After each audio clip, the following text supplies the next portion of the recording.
రంగారెడ్డి జిల్లా జల్పల్లి మున్సిపాలిటీ మాదన్నగూడ అటవీ ప్రాంతంలో ఉన్న శ్రీ గరిగుట్ట పెద్దమ్మ తల్లి దేవాలయం భక్తుల పాలిట కొంగు బంగారంగా నిలిచిందని నిర్వాహకులు కరట్కోట్ నాగేకర్ విఠల్ బాబాజీ తెలిపారు.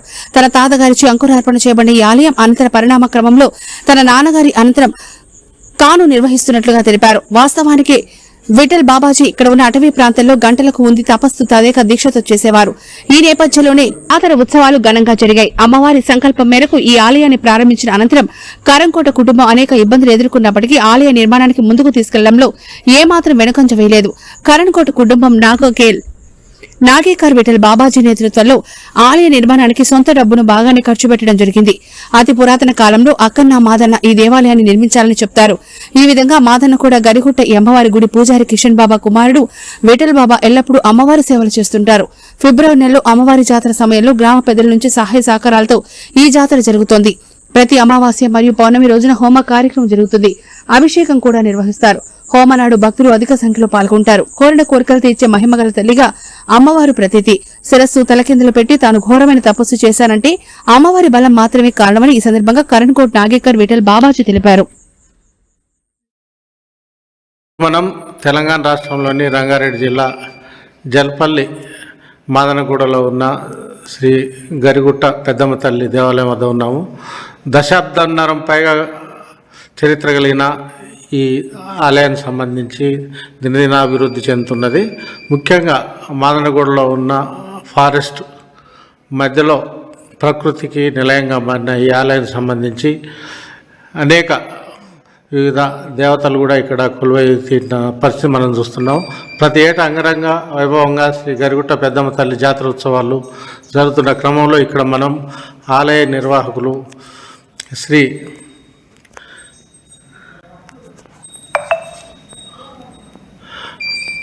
ముఖ్యంగా ప్రధాన ఆలయ నిర్వాహకులని చెప్పవచ్చు శ్రీ నాగేకర్ విఠల్ జీ కూడా మనతో ఉన్నారు. చెప్పండి విఠల్ బాబా గారు, ఇక్కడ అసలు ఈ ఆలయ చరిత్ర. కరణ్కోట్ ఈ దేవాలయం మా తాత నుంచివి మా నాన్న నుంచివి మేము పరంపర చేసుకుంటూ వస్తున్నాము. గ్రామ చిన్నల పెద్దల నుంచివి మేము ఇప్పటి వరకు చేసుకొస్తున్నాము. మన ఫారెస్ట్ వాళ్ళవి మనకు సహకరిస్తారు, మనకు పోలీసు వాళ్ళకి సహకరిస్తారు. మళ్ళా అదే విధంగా ఊరు గ్రామ పెద్దలం అందరం కలిసి ఒక జాతర నిర్ణయం అవుతుంది. ఇక్కడ ఫిబ్రవరిలో 2వ నెల 2వ వారం గరిగుట్ట జాతర. ఈ జాతర చేయబట్టి నేను చేయబట్టి ఇప్పుడు దగ్గర 40 చిల్లర అవుతుంది, 40 ఏళ్ళ చిల్లర అవుతుంది. ఇప్పటికీ కూడా ఈ గుడి కట్టించుకుంది అమ్మవారు. మా నాయన చెప్పినుండే ఈ దేవాలయం కట్టాలి అంటే ఆ యొక్క బోధనను తీసుకున్నా. మాకు కొన్ని భూమివి పీటి పైదలు వస్తే ఈ దేవాలయం కట్టాలి అని అనుకున్నా. భగవంతుని పుణ్యాన ఈ సెంటరింగ్ డబ్బా కొట్టుండే ఉడంగడ్డ దర్శన్ మన తానికి నరేష్ వస్తుండే, వాళ్ళు నీళ్ళ సహకారం అవి చేస్తుండే. అదేవిధంగా సాతంరాయిల రామస్వామి ముసలాయన ఉండే ఒక ఆయన, ఆ ముసలాయన నాకు టైం మీద నాకు ఇంత భోజనం వండి పెడుతుండే. మేము ఈ దేవాలయం చంద్రరూపంలో కట్టలే, భగవంతుని పుణ్యాన ఆ తల్లి కట్టించుకుంది. నేను కట్టాను అంటలేను, ఈ చంద్రరూపంలో ఎవరివి కాదు, ఆ భక్తునితో ఆ తల్లి కట్టించుకుంది. అమ్మవారు ఇంత పెద్ద దేవాలయం నిలబెట్టించుకుంది. ఆమె ఒక బండ మీద గుండు మీద శిలాపేసిరు. ఆ అమ్మవారి శక్తి అది మనది కాదు అది. ఎందుకంటే నేను కట్టినాను అనేది మీద నా తప్పే. ఎందుకంటే ఎన్నో గుళ్ళు కట్టుకుంటూ వస్తున్నాం. ఒకళ్ళు అంటారు నేను ఈ గుడి కట్టినా, నేను ఈ గుడి కట్టినా, నేను ఈ గుడి కట్టి అంటారు. అమ్మవారు భక్తులతో కట్టించుకుంది. పంచముఖ హనుమంతుని గుడి, అక్కడ రాములవారి గుడి, అక్కడ శివుని గుడి, అక్కడ సమ్మక్క సారకను, మళ్ళీ ఇక్కడ మన బోనాలు ఎక్కించేది, మళ్ళీ అక్కడ గంగమ్మ గుడి అని ఈ గుళ్ళని ఈ అమ్మవారు శక్తి ఇచ్చింది. ఆ శక్తి రూపంలో ఏ రూపంలో ఏం కట్టినామో ప్రజలందరికీ తెలుసు. మనం చెప్పేది మాట కాదు ఇది. ఎందుకంటే ఇంత కష్టపడి కట్టిండని ఇవాళ నాకు నేను నా ఉసి నా రాళ్ళు రప్పలకు నా అమ్మవారి పాదాలకని అంకితమవుతున్నా. ఇప్పటికైనా కూడా 12 ఊళ్ళకి ఎరుకుండాలి. ఈ దేవాలయం ఇంత పెద్ద దేవాలయం ఉంది, ఇంత పెద్ద ఫారెస్ట్ దాంట్లో ఫారెస్ట్ వాళ్ళు ఏమంటారు, మీరు రావాలి, కొబ్బరికాయ కొట్టుకోవాలి, నీట్గా పెట్టుకోవాలి, వెళ్ళిపోవాలి. ఇంతే మనకి ఇస్తారు వాళ్ళు. వాళ్ళకి మీ నా ఫారెస్ట్ అధికారులకు మీ నేను నమస్కారం చేసి 10,000 నమస్కారం చేసి చెప్తున్నాను. ఎందుకంటే ఇది మహా పెద్ద ఫారెస్ట్. ఇది ఇంట్లో పుల్లగిరేసినా మనకే బాధ, ఏమైనా చేసినా మనకే బాధ. అందు గురించి అనే వచ్చి 4 దిక్కులా చూసుకొని అమ్మవారి పాదాల కాడ కొబ్బరికాయ కొట్టి దీపం పెట్టి నైవేద్యం పెట్టి అమ్మవారికి పూజ చేసుకొని ఇంటికి వెళ్ళిపోతా. పొద్దుమికి అనుకుంటా పొద్దుగాల 9 గంటలకు వస్తాము, పొద్దుమికి 5 గంటలకు వెళ్ళిపోతాం. ఎందుకంటే ప్రతి అమాస పున్నమి జనాలు వస్తుంటారు పోతుంటారు, ఆదివారం జనాలు వస్తుంటారు పోతుంటారు. ఇంకా అమ్మవారు ఎవరెవరితో ఏం చేపించుకుంటుందో ఉందో ఆ భక్తులతోని ఇంకా చేపించుకోవాలి. అమ్మవారి ఆశీస్సులు ఎప్పటికీ ఎల్లకాలం తోడు నీడై ఉంటుంది. ఇదే విధంగా ఇవాళ మేము చేసేది గొప్పతనం అంటలేం, ప్రజలకు చూసేవారి గొప్పతనం అనుకుంటున్నాను. ఇవాళ నీళ్ళు లేవు ఇక్కడ, ఒక కరెంటు లేదు ఇక్కడ, ఒక సత్రం లేదు ఇక్కడ, అన్నిటికి ఇబ్బంది ఉంటుంది. ఎట్లనో చేస్తున్నాము, ఎట్లనో చేసుకుంటున్నాము. నీళ్ళు ఊళ్ళకి తీసుకొచ్చి అమ్మవారికి కడగాలి. అమాస పున్నం రోజు అమ్మవారికి అభిషేకం అవుతుంది, హనుమంతుడికి అభిషేకం అవుతుంది. ఇవన్నీ మనము చేసుకుంటా వస్తున్నాము. మళ్ళా కూడా నా పిల్లలు రేపటికి చేస్తామంటారు. జై మాతాజీకి జై, బోలో రామ్లాల్ బాబా की जय, बोलो किशन बाबा गुरु महाराज की जय, बोलो पवन सुत हनुमान की जय, बोलो सत्य दरबार की जय, बोलो अपने अपने गुरु महाराज की जय, बोलो बलरामचंद्र महाराज की जय, बोलो वीराटी पोतुलूरी साम्रवारी सिद्धप्प गारी की जय, बोलो गोविंदम्మ को जय, बोलो గరిగుట్ట పెద్దమ్మ మాతా की जय. కరణ్కోట్ నాయకర్ విఠల్ బాబాజీ, అసలు ఇక్కడ అమ్మవారి ఆలయం ఎలా ప్రారంభమైంది, సంకల్పం ఎట్లా కలిగింది? ఇక్కడ మా తాత వాళ్ళు గొర్రెలు మెప్తుండే, మేకలు మెప్తుండే. ఇక్కడ కంచెల గడ్డిలు కోస్తుండే. వాళ్ళందరూ అంటుండే పెద్దమ్మ ఉంది అని పెద్దమ్మ దిక్కించి మేమందరము అప్పటి నుంచి చేసుకుంటూ వస్తున్నాము. ఇంకా మా నాయన ఊళ్ళాబి చాలా అన్నదానాలు పెట్టిండు. మా నాన్న మళ్ళీ ఇక్కడ ఇంకా చాలా అది చేసాడు. అదే విధంగా పరంపరతోని మళ్ళీ కూడా మేము చేసుకుంటూ వస్తున్నాము. ఇదే విధంగా మహేశ్వరం పోతుంటే ఇట్లకే చక్కన్న మాదన్న పోతుంటే ఈడ దీపం పెడుతున్నానంట, ఆయుధం నూనె పెట్టి పోతున్నానంట. అయితే మా పెద్ద చెప్పిన మాట, మా ఊరు గడ్డి కోస్తే వాళ్ళకి చెప్పిరంట. అయితే దీపం పెడితే ఆ దీపము వారం దాకుంటుండే. మళ్ళా ఆ దీపం వచ్చే వరకు ఆ దీపాన్ని చూసి అరే దీపం ఉందని మళ్ళా ఆ ఆయుధం నూనె పోసి మళ్ళీ దీపం పెడుతున్నారంట. అయితే ఇక్కడ మేకలు మేపుతోళ్ళు, గడ్లు కోసేతోళ్ళు వీళ్ళందరూ అప్పటి పెద్దలు మా తాతగిన అరే ఈడ దీపం ఉంటుంది ఎప్పుడంటే, అయ్యా నీ పేరు ఏమంటే నాగోజీ, అయ్యా ఇక్కడ దీపం పెడుతున్నాము, ఈ దీపం వల్ల పెడుతురా మీరు ఎవరైనా పెడతారా అంటే మేము అక్కడ మళ్ళీ చూడమంటే నువ్వు ఇప్పటి నుంచి ఈ దీపాన్ని చూడాలి అని వాళ్ళు చెప్పిరంట. చెప్పినాక ఈ గొర్రె మేపుకుంటా, బర్రు మేపుకుంటా, ఈ ఆవులు మేపుకుంటా, ఈ గడ్డి కోసేవారందరూ ఇక్కడ కొబ్బరికాయ కొట్టుకొని అది చేస్తుండే.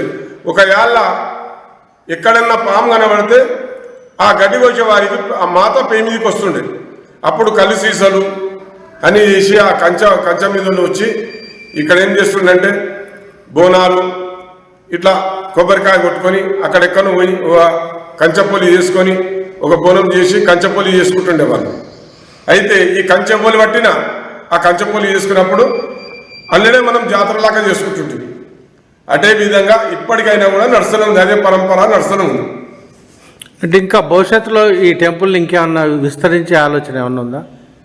ఇప్పుడు ఈ గుడిని ఇంకా డెవలప్మెంట్ చేయాలని నా మనసులో ఉంది. ఇంకా ఈ గుడిని ముంగలగా జరిపి ధర్మసత్రం వేసేది ఉంది అనుకుంటున్నాం. ఇప్పటికీ మా ఫారెస్టులు అంటారు కరెంట్ ఇస్తామంటారు, బోర్ ఇస్తామంటారు. అవరు ఏదన్నా మీకు తిప్పలు ఉంటే మాకు చెప్పండి, మేము చేస్తామని అంటున్నాను. అంటే ముఖ్యంగా ఈ ప్రభుత్వ సహాయం ఏమన్నా ప్రభుత్వ సహాయం ఏం లేదు మాకు. ఇప్పుడు పోయినసారి 3 లక్షలు వచ్చినాయి మున్సిపాలిటీ నుంచి. 3 లక్షలు వస్తే వాళ్ళు నీళ్ళ గురించి, దాని గురించి, దీని గురించి అన్ని పెట్టినాక నాకు ₹1,00,000 చేతికి ఇచ్చింది. అంటే 50 ఒకసారి, 50 ఒకసారి. ఆ 3 లక్షల రూపాయలలో ఇక్కడ మొత్తం సాఫ్ సఫాయి అయింది. మనకు అనుకున్నట్టు మంచిగా చేసేసి మున్సిపాలిటీ వాళ్ళు.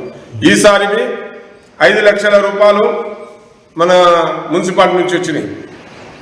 అయితే కమిషనర్ గారు దానికి కేటాయించారు. 5 లక్షల లెక్కించి వాళ్ళు రోడ్లు